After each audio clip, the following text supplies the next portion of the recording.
for this week's reading from Children's Stories from Dickens, retold by his granddaughter and others, I have chosen this location which could perhaps be described by some as Dickensian, in the negative sense of that term.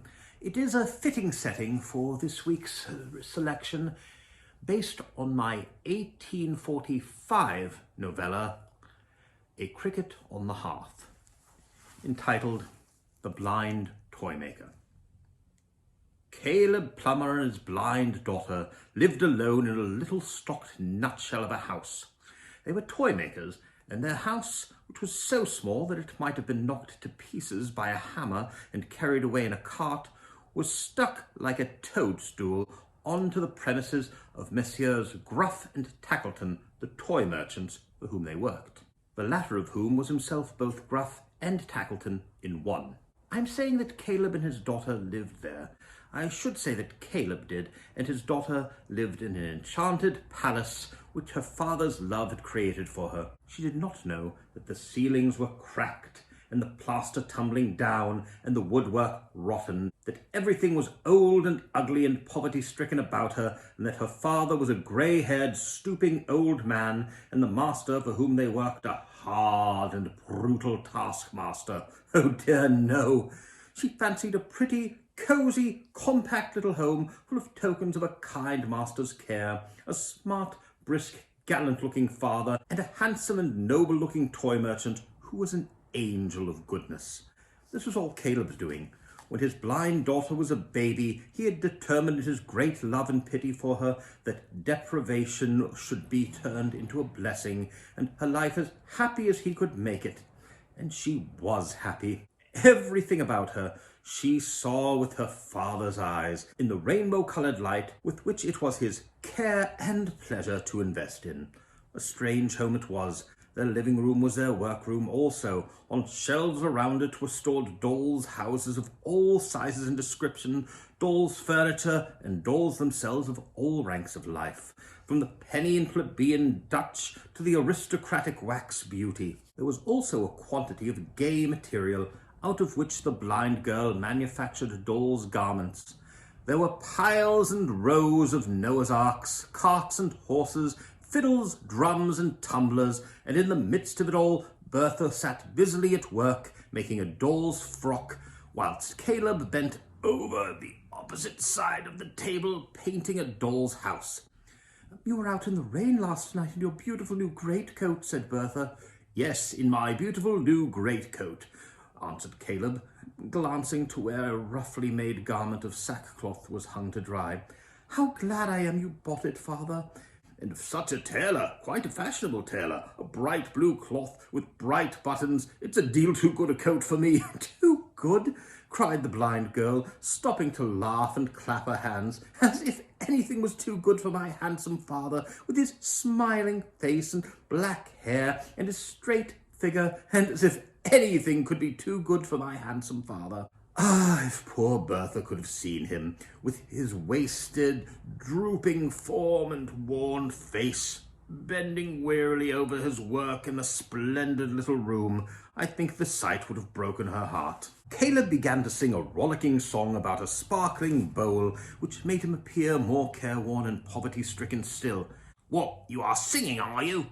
growled a gruff voice, as Mr. Tackleton put his head in the door. "I can't afford to sing.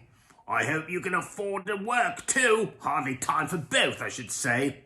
"You don't see how the master is winking at me," whispered Caleb in his daughter's ear. "Such a joke, pretending to scold, you know." The blind girl laughed and nodded, and, taking Mr. Tackleton's reluctant hand, kissed it gently. "What is this idiot doing?" grumbled the toy merchant, pulling his hand away roughly. "I am thanking you for the little tree, the beautiful little tree," replied Bertha, bringing forward a tiny rose tree in blossom, which, by an innocent deception, Caleb had made her believe was her master's gift, though it was he himself who had gone without a meal or two to buy it. "Here's Bedlam broke loose. What does the idiot mean?" snarled Mr. Tackleton, and giving Caleb some rough orders, he departed without the politeness of a farewell. If you could only have seen him winking at me all the time, pretending to be so rough to escape thanking, exclaimed Caleb when the door was shut. Always the same, murmured Bertha to herself. Always the same, refusing to be thanked for his thoughtful and generous gifts. Always merry and light-hearted in his desire to amuse me when he comes here. Now, a very sad and curious thing happened. Caleb, in his love for Bertha, had so successfully deceived her as to the real character of Mr. Tackleton, making him out everything that was noble and good and full of thought and care for her, that she had fallen in love, not with her master, but with what she imagined him to be, and was happy in an innocent belief in his affection for her. But one day she accidentally heard he was going to be married, and could not hide from her father the pain and bewilderment she felt at the news. "Good heavens!" exclaimed he, understanding the truth at once. "Have I deceived you, my poor Bertha, from your cradle only to break your heart at last?" Bertha said nothing, but a glimmer of the truth had come into her mind, and for some days afterwards she went about sad and silent, while little by little the real state of affairs came home to her. "Bertha, my dear," said Caleb at length, "I have a confession to make to you. There is something in my mind. Hear me kindly, though I have been cruel to you." "You cruel to me?" cried Bertha, turning her sightless face towards him. "Not meaning it, my child. Oh, not meaning it, and I never suspected it till the other day. My poor one, my dear blind daughter, the eyes you trusted have been false to you. The world you live in does not exist as I have painted it. I have concealed things from you which would have given you pain. I have invented things to please you, and I have surrounded you with fancies." "But living people are not fancies, father.